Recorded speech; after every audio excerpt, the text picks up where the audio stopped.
जस सिंह को मिली जमानत, सुप्रीम कोर्ट में नहीं किया विरोध।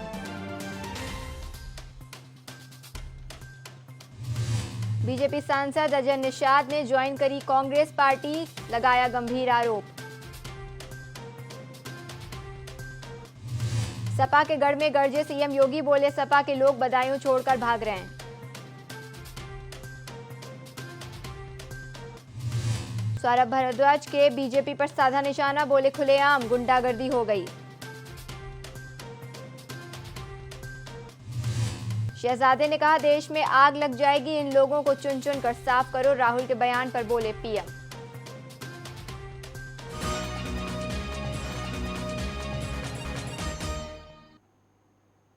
नमस्कार, आप देख रहे हैं इंडिया वॉच। मैं हूं आपके साथ अनुष्ठा। वक्त है 5 बजे की 5 बड़ी खबरों का।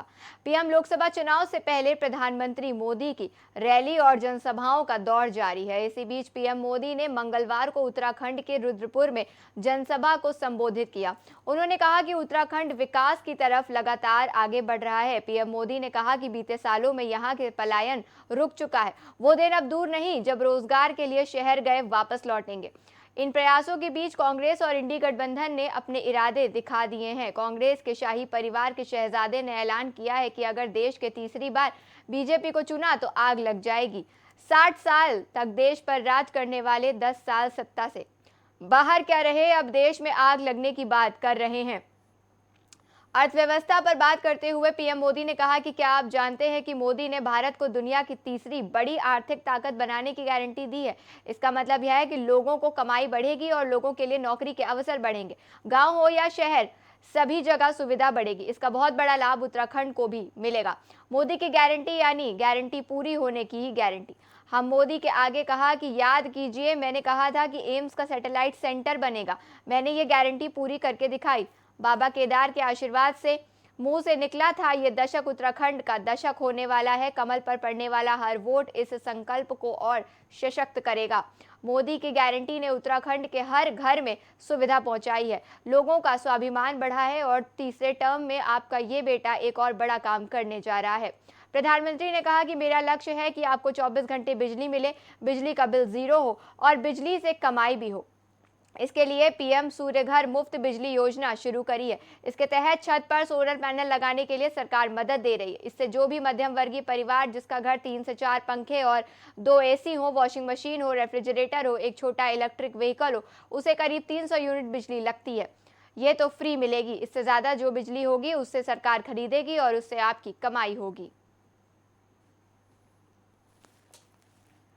साथियों,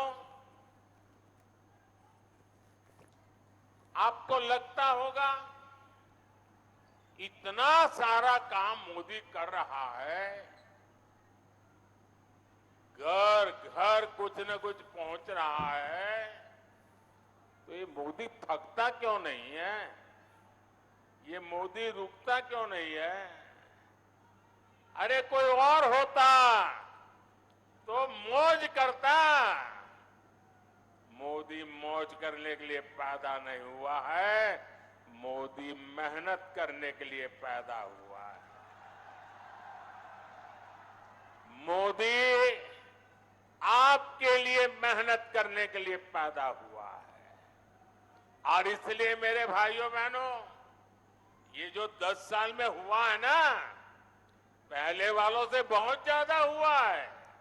हर कोई मानता है, लेकिन मोदी नहीं मानता है। मोदी तो कहता है ये 10 साल में जो विकास हुआ है ना, वो तो सिर्फ ट्रेलर है, ट्रेलर। अभी तो बहुत कुछ करना है। अभी तो हमें देश को बहुत आगे लेकर जाना है और तब तक न रुकना है न थकना है। और अभी तो हमें ये हमारे उत्तराखंड को भी बहुत बहुत बहुत आगे लेकर के जाना है। मेरा प्रयास है कि केदार खंड की तरह ही मानस खंड से भी देश और दुनिया और अधिक परिचित हो। पिछले वर्ष मैं आदि कैलाश गया था, तब पूरे देश ने इस क्षेत्र के अद्भुत सामर्थ्य को देखा था। और अभी मुझे अजय जी बता रहे थे कि पहले तो आदि कैलाश को कोई जानता नहीं था। कभी कभार लोग आते थे, संख्या मुश्किल से 5000 होती थी। अब ये आंकड़ा लाखों में पहुंच रहा है। साथियों, खेती हो, पर्यटन हो या फिर इंडस्ट्री, इस क्षेत्र में अभूतपूर्व संभावनाएं बनने जा रही है। मैं उत्तराखंड के नौजवानों से कहूंगा, मेरे हर भाई बहन से मैं कहना चाहूंगा, आपका सपना ही मोदी का संकल्प है। बीते वर्षों में यहां से पलायन रुका है। वो दिन दूर नहीं जब रोजगार के लिए शहर गए साथी वापस लौटेंगे। दिल्ली के मुख्यमंत्री और आम आदमी पार्टी के संयोजक अरविंद केजरीवाल को 1 अप्रैल 2024 को और 15 अप्रैल तक न्यायिक हिरासत बढ़ा दी गई। इसके बाद कोर्ट ने दिल्ली के सीएम को तिहाड़ जेल भेज दिया है। इसके बाद से आप नेता लगातार प्रेस कॉन्फ्रेंस कर रहे हैं और आतिशी के बाद अब आप मंत्री सौरभ भारद्वाज ने प्रेस कॉन्फ्रेंस करते हुए कहा है कि 31 मार्च को जो रामलीला मैदान में दिखा, उससे भाजपा के होश उड़ गए। भारत के विपक्षी पार्टियों के बड़े नेता उस मंच पर एकत्रित हुए थे। हम लोगों ने सभी नेताओं को फोन करके यहां आने को कहा। भाजपा को लग रहा है कि हम सब कुछ कर चुके हैं, लेकिन ये पार्टी अभी भी खड़ी है। सौरभ भारद्वाज ने कहा कि रामलीला मैदान की रैली में जो जनता का प्यार हमें मिला, उससे बीजेपी परेशान है। जनता बोलने से डरती है पर वोट डालने से नहीं डरती। बीजेपी की सरकार वैसी ही हो गई है। वो आवाज उठाएगा, उसको जेल भेजकर डराकर शासन चलाना चाहती है। आज केवल देश में डर है, ये बात मैं ना कहूँ, फिर भी ये सब जानते हैं। आतिशी को अगर बहुत करीब आदमी के माध्यम से ऑफर मिला है कि पार्टी छोड़ दोगे तो करियर बना देंगे, नहीं तो बर्बाद कर देंगे। ऐसे में उदाहरण पूरे देश में है। जिसके खिलाफ बीजेपी ने भ्रष्टाचार का अभियान चलाया, या तो वो बीजेपी की वॉशिंग मशीन में धुल गया या फिर मंत्री सांसद बन गया, जेल में चला गया। उन्होंने आगे कहा कि अब दिल्ली के 4 नेता विपक्ष की जेल में जाने के लिए 4 और का नंबर आने वाला है। ये तो खुलेआम गुंडागर्दी हो गई है। बीजेपी यही कहती थी कि आम आदमी पार्टी जो पार्टी है वो केजरीवाल की है, तो देखिए कि first line Kejriwal ji jail में है, दूसरी लाइन में मनीष सिसोदिया, सत्येंद्र जैन और संजय सिंह जेल में है, और अब तीसरी लाइन को जेल में डालने की कोशिश हो रही है। हमको जेल में डालोगे तो चौथी लाइन के नेता सामने आएंगे और वो नेतृत्व करेंगे। सौरभ भारद्वाज ने आगे कहा कि यही कारण है कि बीजेपी जिस पार्टी का मजाक बनाते थे, उसको आज पता चल गया है कि पार्टी मजाक नहीं, इनका डर है। इनको पता है कि आप पार्टी बीजेपी की राजनीति को खत्म कर देगी, ये इनको पता है। बीजेपी के नेता केजरीवाल का मजाक उड़ा रही है। जितना मजाक उड़ाएंगे ये केजरीवाल और हमारे नेताओं का, उतना देश को इनसे घृणा करेंगे। आपने दिल्ली के चुने हुए सीएम को जेल भेजा है, जिसके बयान पर आपने जेल भेजा है। उन्होंने आगे कहा कि 55 करोड़ रुपए लिए हैं। दूसरे बयान देने वालों के पिता को बीजेपी ने टिकट दिया है। चुनाव आयोग की वेबसाइट पर सब कुछ है। जिस शरद रेड्डी, जिसको शराब घोटाले का किंग पिंग बनाया गया, वो 55 करोड़ रुपए ले लिया। ईडी, सीबीआई, चुनाव आयोग सब इनकी जेब में है, तो हम किससे शिकायत करें? हमें नहीं करनी शिकायत। साथियों, आपको याद होगा 31 मार्च की रैली से पहले इसी जगह पे मैं, गोपाल राय जी, जैस्मीन, आप सब पत्रकार साथियों के साथ बैठे थे। चर्चा चल रही थी। प्रिंट के साथी भी थे, टीवी के साथी भी थे, और उस चर्चा के अंदर हमारे पत्रकार साथियों में एक शंका थी। और वो शंका उनकी नहीं थी, वो शंका लोगों की थी, जो उनके माध्यम से उस दिन कई बार आई। शंका थी कि क्या अरविंद केजरीवाल के गिरफ्तार होने के बाद, जब पार्टी में मनीष सिसोदिया जेल के अंदर हैं, संजय सिंह जेल के अंदर हैं, सत्येंद्र जैन जेल के अंदर हैं और मुख्यमंत्री और पार्टी के कन्वीनर अरविंद केजरीवाल जेल में हैं, क्या इस रैली में लोग आएंगे?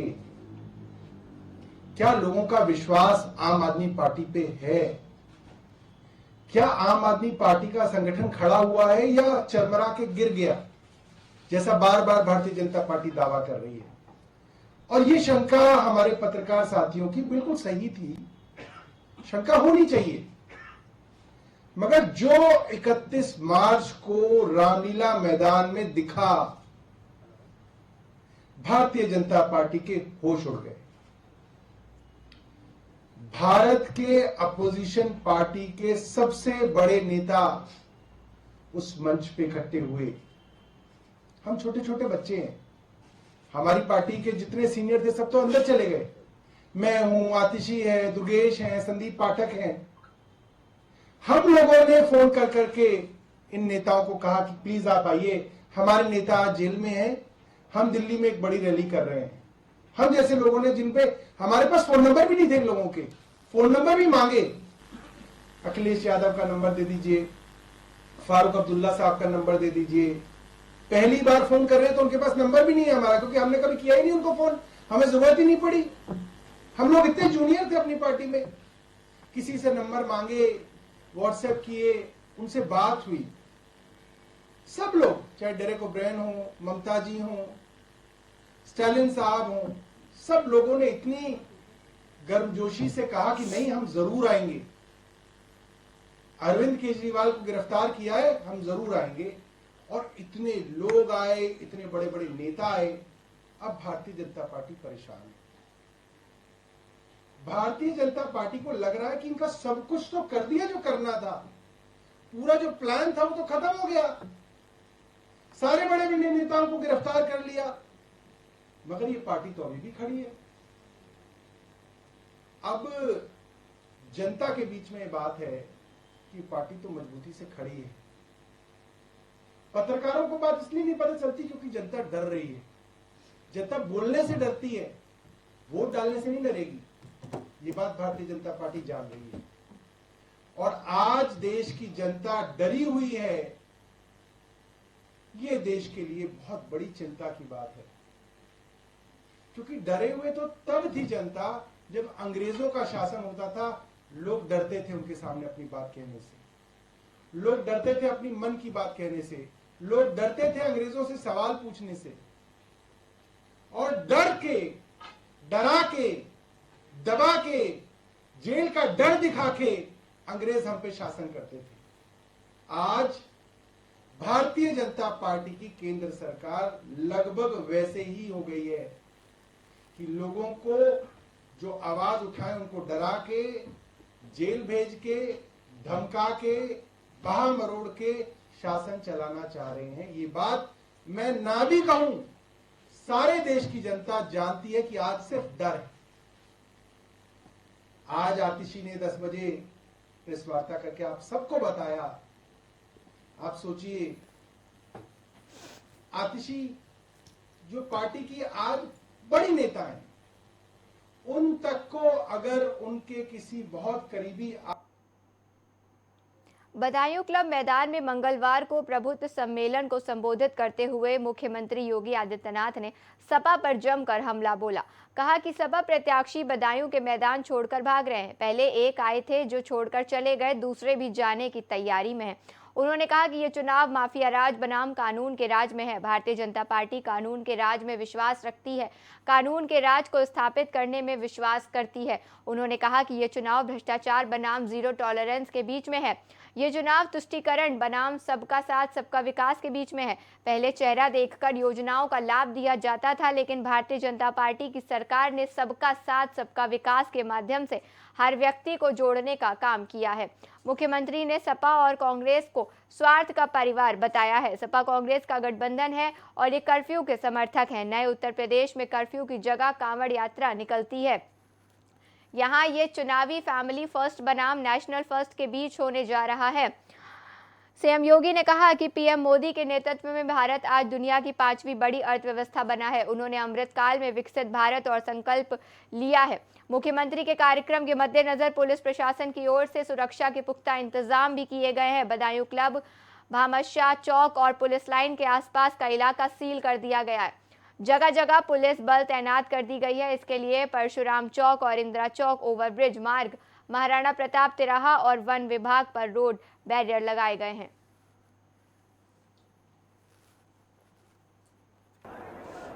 आज हम सब यहां पर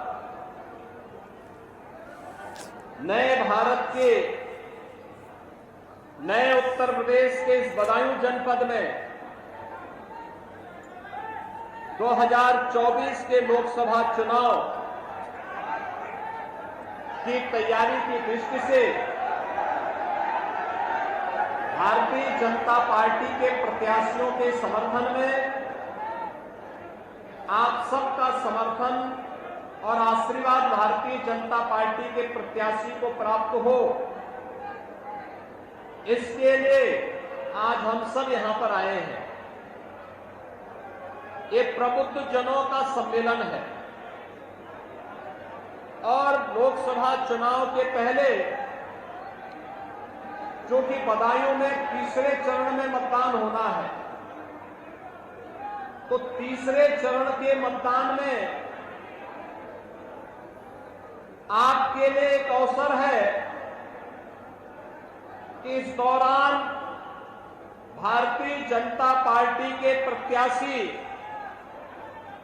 श्री दिग्विजय सिंह साक्य और धर्मेंद्र कश्यप के लिए आम जनता जनार्दन को आप जागरूक कर सकें, इस दृष्टि से चुनाव प्रचार अभियान का शुभारंभ करने के पूर्व आप सभी प्रबुद्ध जनों से आग्रह करने के लिए मुझे स्वयं बदायूं आना पड़ा है।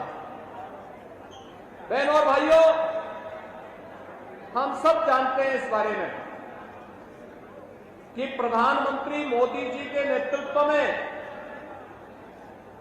भारत आज दुनिया की 5वीं बड़ी अर्थव्यवस्था बना है और आज हम सब यहां पर आए हैं कि मोदी जी ने देश को अमृतकाल के प्रथम वर्ष में एक संकल्प के साथ जोड़ा है। वह संकल्प है विकसित भारत का। विकसित भारत के संकल्प के साथ इसकी शुरुआत होनी है। मोदी जी के नेतृत्व में भारत दुनिया की एक बड़ी ताकत बन सके और इसके लिए हम लोग आए हैं कि मोदी जी को तीसरा कार्यकाल दीजिए। तीसरे कार्यकाल में पहले 3 वर्ष में मोदी जी भारत को दुनिया की तीसरी बड़ी महाशक्ति के रूप में स्थापित करने जा रहे हैं और यह विकसित भारत की आधारशिला बनेगा। विकसित भारत के लिए विकसित उत्तर प्रदेश आवश्यक है और विकसित उत्तर प्रदेश के लिए हमारा बदायूं भी विकसित हो, यह भी आवश्यक है। आप याद करिए, अभी 2 महीने पहले हम लोग आए थे ना, यहां इसी जनपद में आए थे। बायो कंपोस्ट का एक बहुत बड़ा संयंत्र हम लोगों ने इस जनपद में उद्घाटन किया था। केंद्रीय मंत्री श्री हरदीप सिंह पुरी जी भी मेरे साथ में थे। दातागंज क्षेत्र में हम लोगों ने उस संयंत्र को स्थापित किया और उस समय भी मैंने कहा था कि विकसित भारत के लिए विकसित उत्तर प्रदेश और विकसित उत्तर प्रदेश के लिए विकसित बदायूं भी आवश्यक है और विकसित बदायूं के लिए भारतीय जनता पार्टी को आप सबका आशीर्वाद आवश्यक है और विकसित उत्तर प्रदेश के लिए आपके से आशीर्वाद के लिए हम सब इसलिए आए हैं। आपने मोदी जी के 10 वर्ष के कार्यकाल को देखा, बदलते हुए भारत को देखा है। 7 वर्ष का मोदी जी के मार्गदर्शन में बदलते हुए उत्तर प्रदेश को देखा है। यही देश था 2014 के पहले क्या स्थितियां थी। दुनिया में भारत का सम्मान नहीं रह गया था। देश के अंदर सीमाएं असुरक्षित थी। कहीं पे उग्रवाद था, कहीं नक्सलवाद था, कहीं आतंकवाद था। देश के अंदर किस प्रकार का भयावह वातावरण बनाया गया था। परिवारवाद के नाम पर देश के अंदर लूट खसोट करने की पूरी छूट उन लोगों को दी गई थी। वे लोग अराजकता फैला रहे थे, गुंडागर्दी फैला रहे थे। देश की राजनीति को अपनी पपौती समझ करके भारत की भावनाओं के साथ खिलवाड़ कर रहे थे। गरीबों के हकों पर डकैती डाली जा रही थी। उपद्रवियों को प्रश्रय दिया जाता था और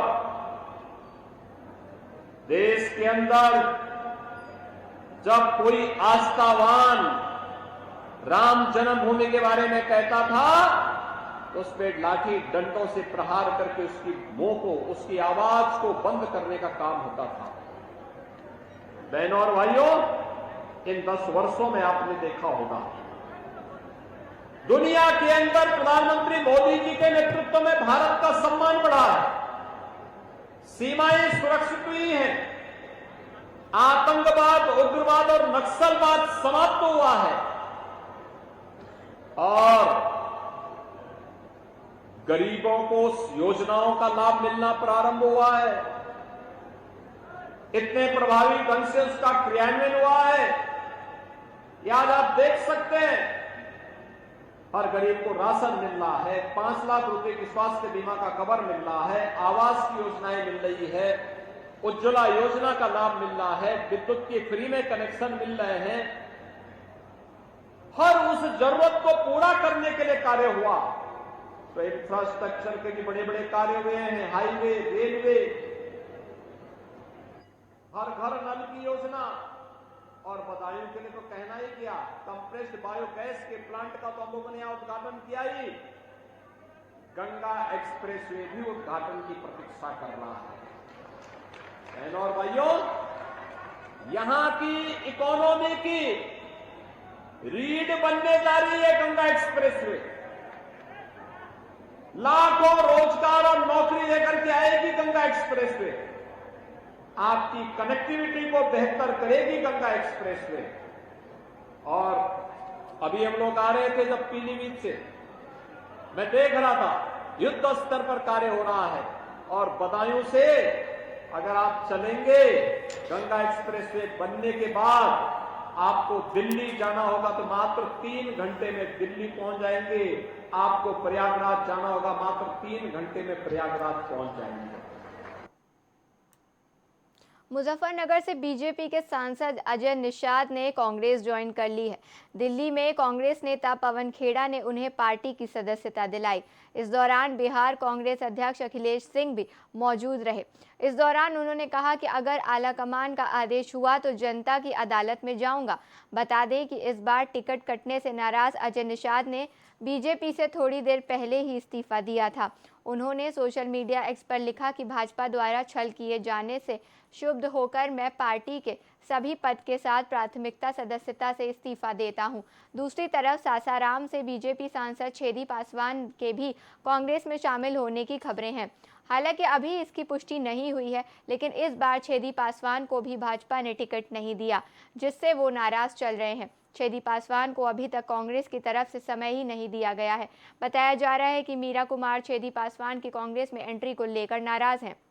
कांग्रेस में मीरा कुमार का कद बड़ा है और वो छेदी पासवान की एंट्री कांग्रेस में ना हो इसका पुरजोर ताकत लगा रही हैं और वो इसमें सफल भी हो सकती हैं। बता दें कि कांग्रेस बिहार में 9 सीटों के लिए मजबूत उम्मीदवार का मंथन कर रही है और 2 सीटों पर किशनगंज में कांग्रेस ने मोहम्मद जावेद और कटिहार में कांग्रेस ने तारिक अनवर का नाम लगभग फाइनल कर दिया है। आज आप कांग्रेस ज्वाइन कर रहे हैं और इस वक्त कर रहे हैं जब आपको टिकट डिनाई हो गया। तो क्या यही वजह है जिसकी वजह से आपको कांग्रेस की आइडियोलॉजी सर, किसी को फांसी की भी सजा होती है तो उसकी आखिरी इच्छा पूछी जाती है। सर, मेरा आप टिकट काट रहे हैं, आपने मुझे एक बार पूछा भी नहीं, सीधा सीधा मैंने अखबार टीवी में देखा कि मेरा टिकट कट गया, तो कहीं से नहीं, उचित नहीं है सर।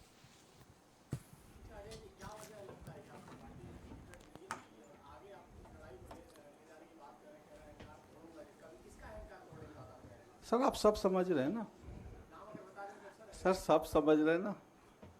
पार्टी में अहंकार से नहीं चलता है सर। ये चुनाव जो है धनबल बाहुबल का नहीं है, जनता के बल का है। तो जिसका जनता सम्मान करेगी, जिसको प्यार देगी, जिसको समर्थन करेगी, चुनाव वही जीतेगा।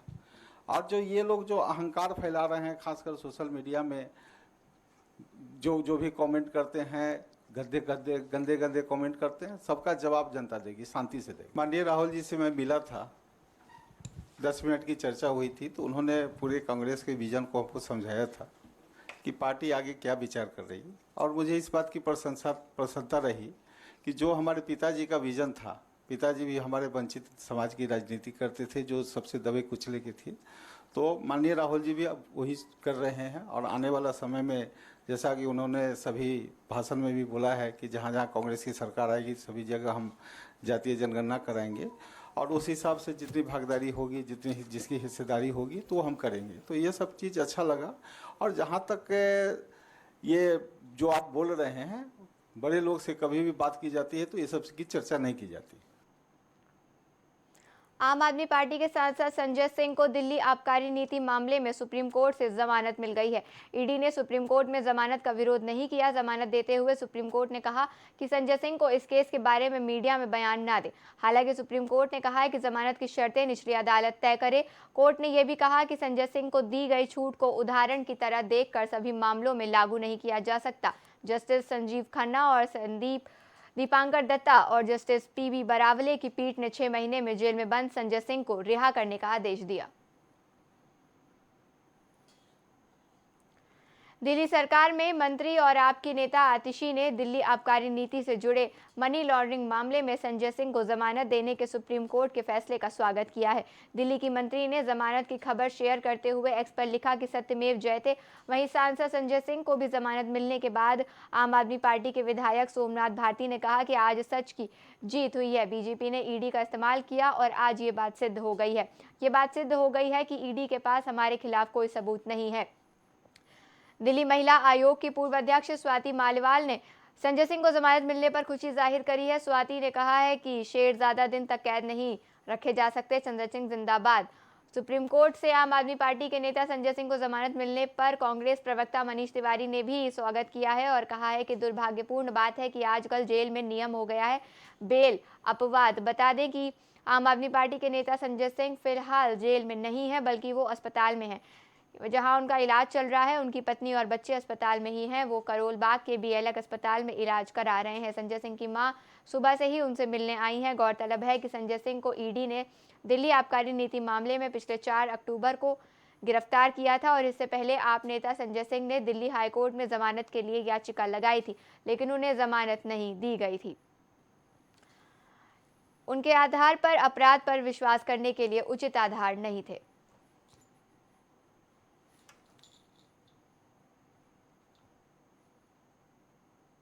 5 बजे की 5 बड़ी खबरों में फिलहाल इतना ही। देश और दुनिया की तमाम खबरों के लिए देखते रहिए इंडिया वॉच।